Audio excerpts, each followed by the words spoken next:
Hi, how's it going? So today I have sort of like a mixed haul. There's some homeschool books, and then there's definitely some books that I checked out for myself from the library, and then there's some books from Amazon and a couple thrift stores. And then I also have a little update on curriculum change at the end in case you're not a homeschool person. I'll leave that for the end, but for now, so I'm just gonna start. This book is so beautiful. It is a celebration of languages and curiosities. Hello World. It's the author and the illustrator. Okay, so my daughter was really interested in learning how to say greetings in different languages, and she writes a different greeting every day in her little journal. And so we got this book for her. It's so cool. It's like lift the flap. And it has like different continents: Europe, North America, South America, Asia, Africa, and then Australia and Oceania. And it's like devotes a 2-page spread to each continent. So I thought that was really cool. It shows all the different ways to say hello in different parts of Europe and other continents, different things. Here's North America, the continent, and then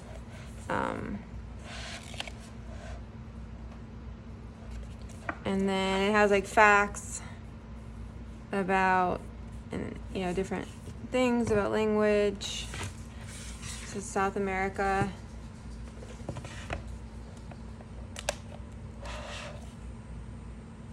And it tells you different things like 15 Hola, Spanish, 15 million speakers in Chile.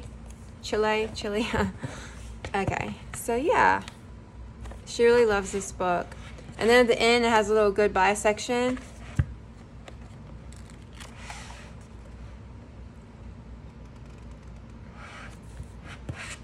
So she's really loving this book. And I'm going to link everything below. Is What Would She Do? 25 True Stories of Trailblazing Rebel Women. So what I liked about this book is they have a lot of books like in this style, about like people, and we have a couple. What I liked about this one is this is the table of contents. What I liked about, sorry if the light just got dim. It's like bright and then not, but it's pretty sunny today. Okay, so what I liked about this book for my daughter was that it talks about a person, and then it has like a question, what would Cleopatra do? And it has like a question and answer, which I like books like that have like Q&As or like give advice or things like that. So I haven't seen it done in this format before, where you have like a famous person and then you have like a Q&A, but it's not like, obviously you can't ask Cleopatra this because it's like a long time ago she lived, but like, so I think it's kind of cool. It's like a hypothetical question, like what would Frida do? What would these different people say? Virginia Woolf. And it has like different things, the author's interpretation, of course, and I just think it's really cool.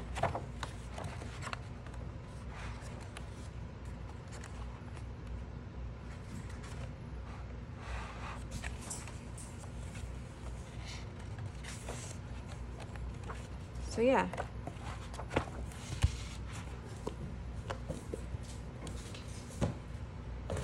Okay.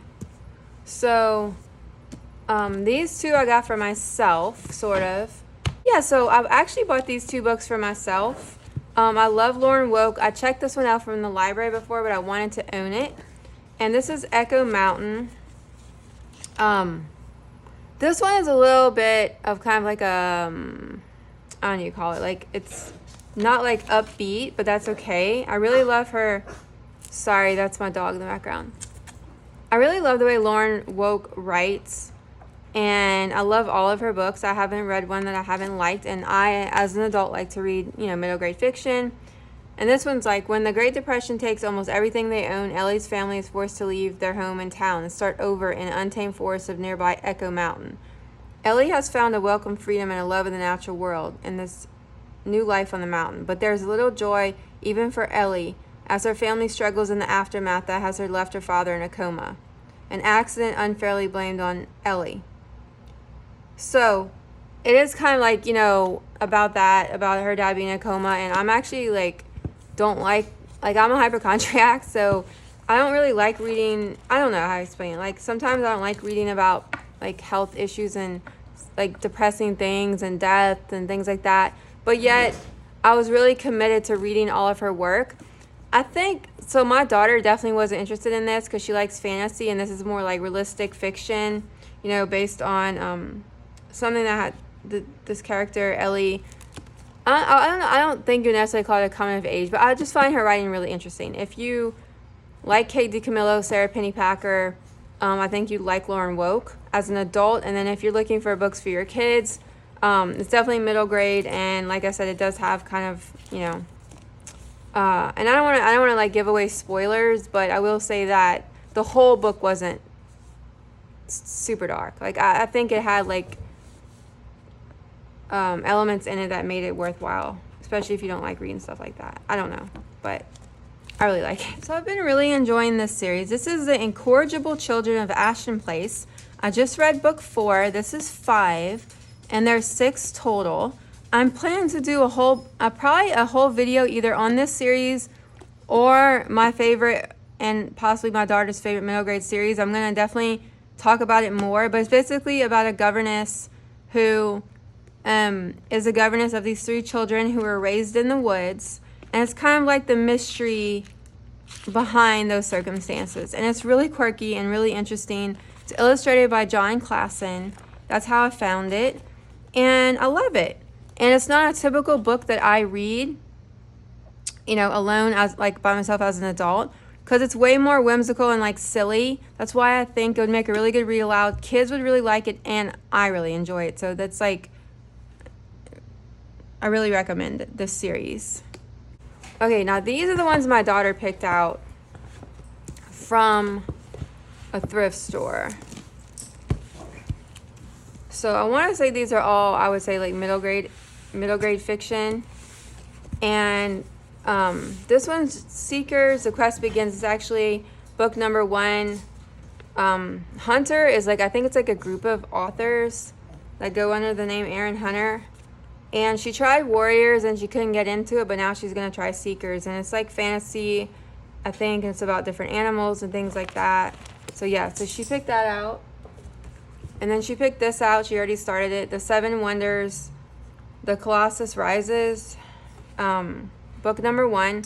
Again, we knew nothing about this book. She just, it piqued her attention at the thrift store.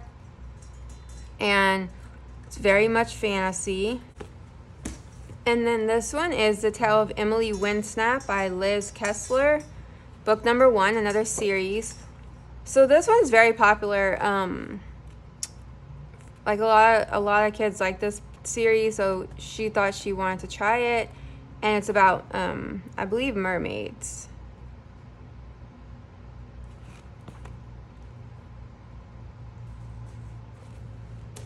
And then Harry Potter, she started this one too. And The Cursed Child, parts 1 and 2, based on an original news story by J.K. Rowling. So I don't, she picked this out. She knew what it was. I don't know anything about this. She read the whole Harry Potter series twice, and she wanted to read this. So, is it a play? It's kind of written like a play. I know she's definitely enjoying it so far. Okay, and then let me see. Yeah, so I'm gonna leave the homeschool. I got 2 other homeschool books, and that have to do with history, sort of, and then literature and history. I'm gonna save those for the homeschool update. Now I'm gonna show the rest of the library books, which are mixed. Some are for kids, and some I got for myself. Okay, so I got Rebecca. I just started it. I'm only in chapter 3. It's a classic, but I never read it, and it's I think it's about a woman who is being compared to this man's first wife. Who's Rebecca. I'm not sure what happened to Rebecca, and I guess maybe I'll get to that in the book. But I just want to say that the writing so far is beautiful. I was drawn in right away. I was drawn in right away by the writing. I'm very picky about, I love first person and I love writers who have a certain quality to their writing. It's hard for me to pinpoint, you know, like I really love Donna Tartt. I'm reading The Little Friend right now. Okay, I just finished her other book.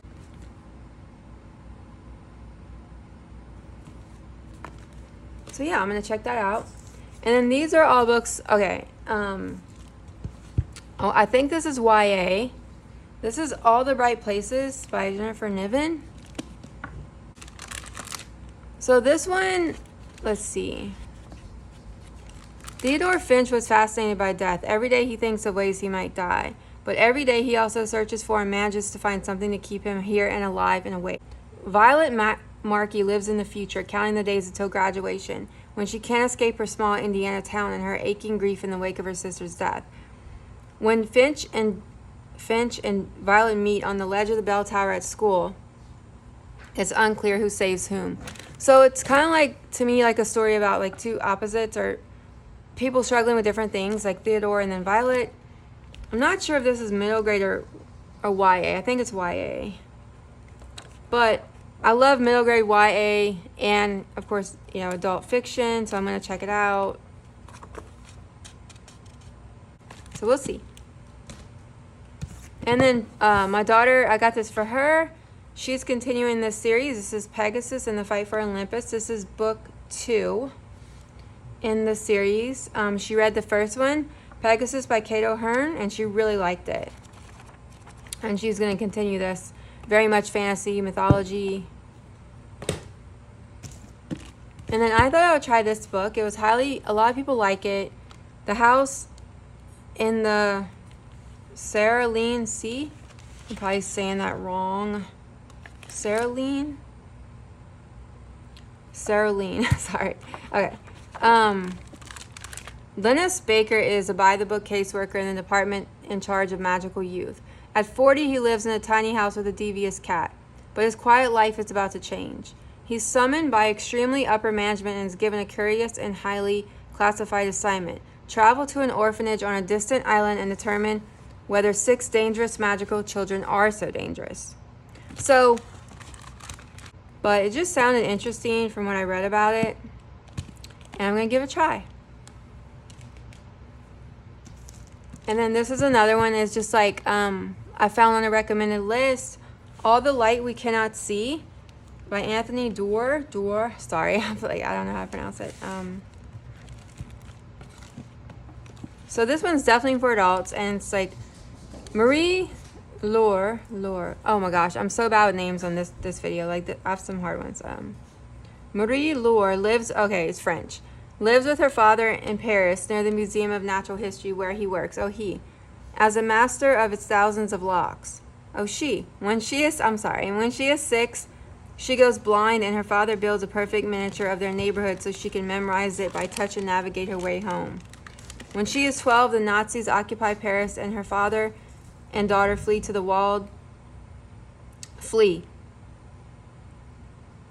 where her reclusive great-uncle lives in a tall house by the sea. With them, they carry what might be the museum's most valuable and dangerous jewel. So it sounds interesting. I'll check it out. So the next book I got for myself is Beloved, a novel by Toni Morrison. It's a classic. I love the way she writes. And I started it, but I just didn't finish it. I was like reading other things at the time. It's a little dark, and but it's very interesting, and I want to try it again.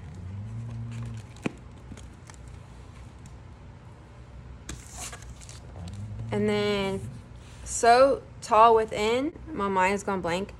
If it's Sojourner's Truth, Long Walk Toward Freedom. This is a picture book, biography, and I really like it. I've checked it out once, and now that we're doing more American history, I checked it out again.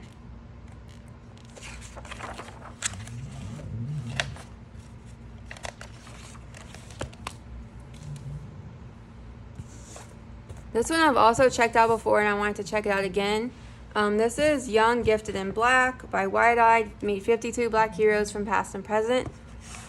I really like this book, and I thought about buying it, but I didn't buy it yet.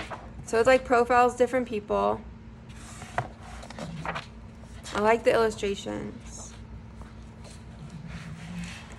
Also really like how in the back it has like their photos.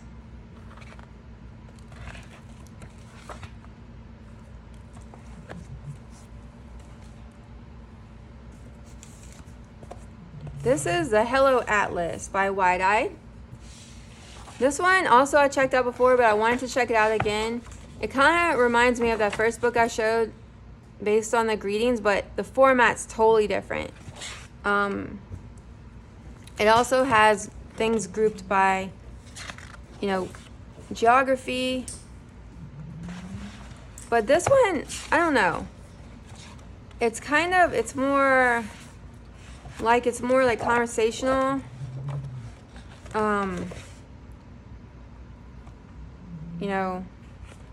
And the format, I don't know. I prefer the other one, but I think it's still interesting.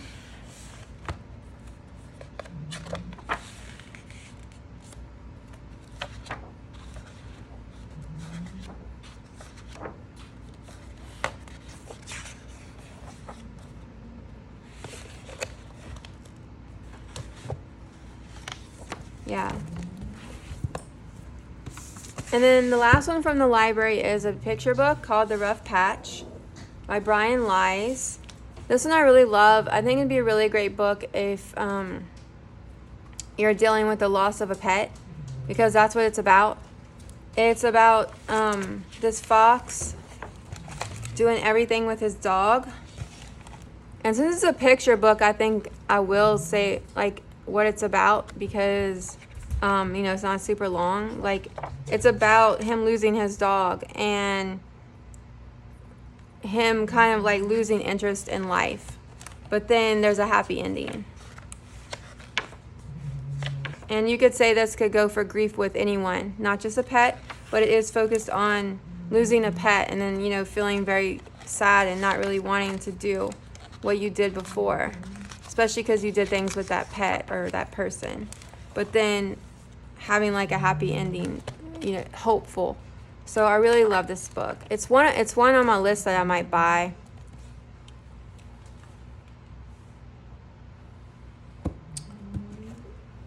And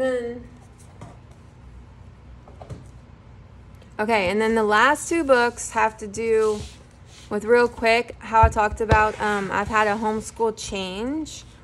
So I wanted to say real quick that I switched history curriculums.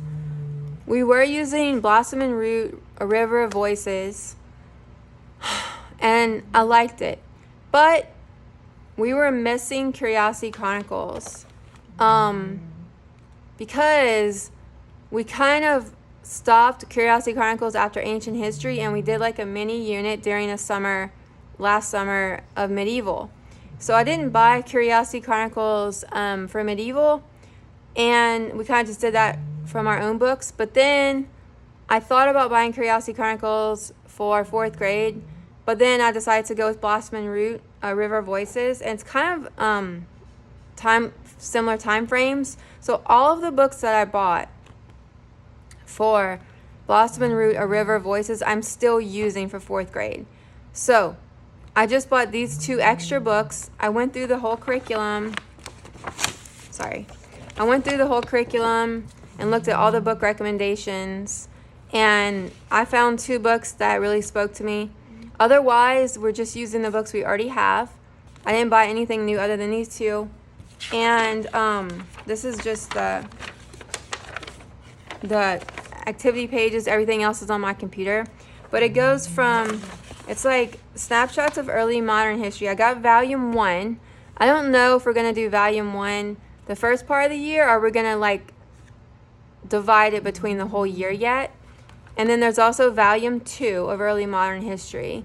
And then they haven't came out with it yet, I don't think, but then they're also going to do modern history. But so early modern history volume, I think this is both volumes. It's like 1550 to 1845, which is similar to what we were already doing with Blossom and Root. But what we missed about it was the audiobook and the Minecraft. So, like I said, I still like Blossom and Root. I'm still using it for science, and I very much love it.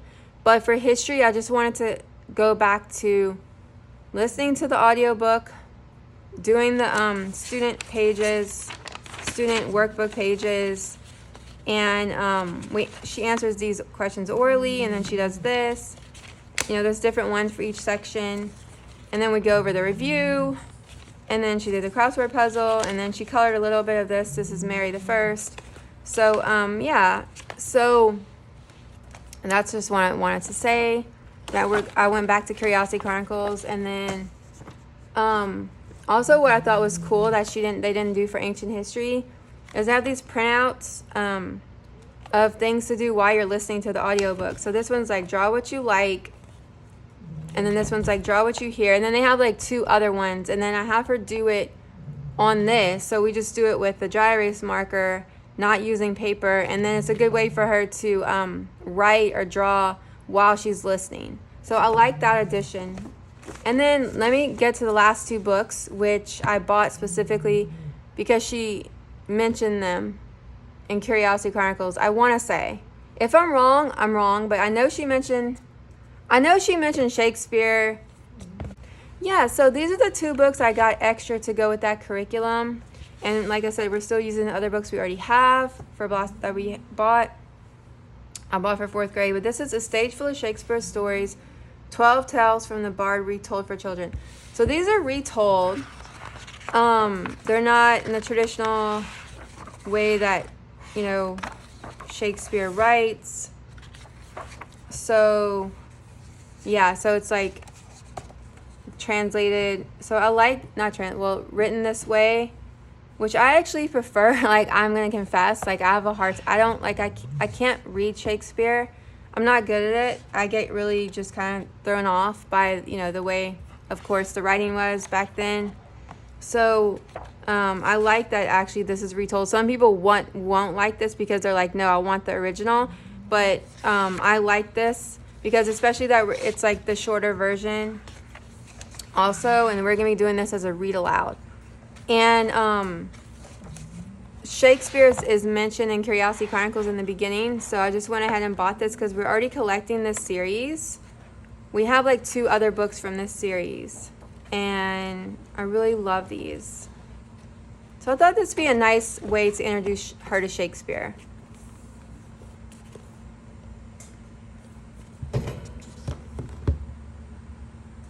And then the last book I have to show you guys, I'm not 100% sure that she mentioned it in Curiosity Chronicles, but I think she did. If not, another book she referenced, this book was recommended. So either way, I found it, and this is The Middle Passage by Tom Feelings. The Middle Passage was one of the most tragic ordeals in history, the terrifying and cruel trafficking of enslaved Africans across the Atlantic Ocean. In this seminal work, master artist Tom Feelings tells the complete story of this horrific crossing in 64 narrative paintings. They show us the lives of the millions of African women, men, and children who were savagely torn from their homelands, crowded into disease-ridden death ships, and transported under nightmarish conditions to the so-called New World. So, my daughter, she's 9, and I think she's ready to, we haven't really got to American history yet, but this is our first year. And so I think this book is going to be a really good reference, book to have on our shelves for years. And it will help us understand, of course, things that happen in American history and the way that this illustrator, depicts it. And I think the illustrations, I love how it's wordless, but then it has some text in the beginning, and then the rest of it is wordless. And I've never saw this book before, before I started reading about Curiosity Chronicles, and like I said, I think she either mentioned it or I found it somehow. And I wanted my daughter to understand that part of history, and I think this is a good way for her to understand that.